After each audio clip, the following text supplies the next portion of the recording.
C.S. Lewis, in The Problem of Pain, he talks about pain as God's megaphone to rouse a deaf world. There's something to like that notion that is like, and again, like it's still it's still hard to grapple with that when it comes to these sort of greater, bigger social injustices that exist throughout the world, or not even social injustice like natural disaster, childhood cancer, right? All of these things.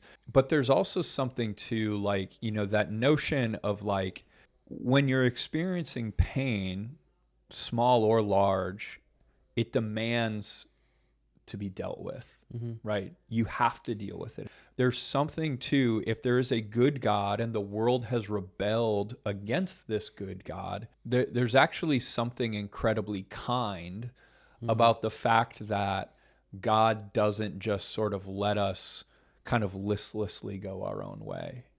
In the sense of we can wander off away from God and away from what's ultimately good for us and never experience any hardship as a result of that, right? And so pain is this sort of kind of, an evil.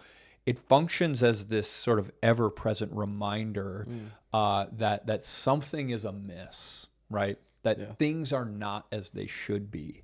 And that it also seems that something is out of our grasp and out of our power to actually overcome, right?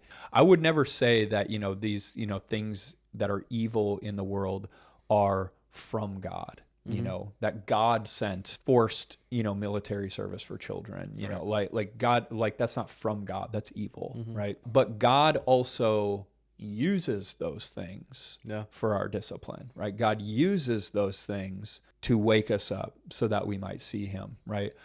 That's why like Martin Luther will talk about the devil as God's devil. In other words, Satan has one thing in mind for us for evil, but God in his infinite power and wisdom bends the end of that intention that Satan has to somehow, even though Satan's trying to work evil, he ends up accomplishing the will of God, even against his own will. It's this sort of strange, mysterious thing, right? But things that are meant for our harm, God has this profound way of revealing his good in that. That's the arc of the story of Scripture. And I think that's really the message underneath the cross, right? Of the utmost evil in the world, right? God's own son suffering and dying unjustly. Satan uses that, imagining his triumph over God. But God actually in that is accomplishing his triumph over evil.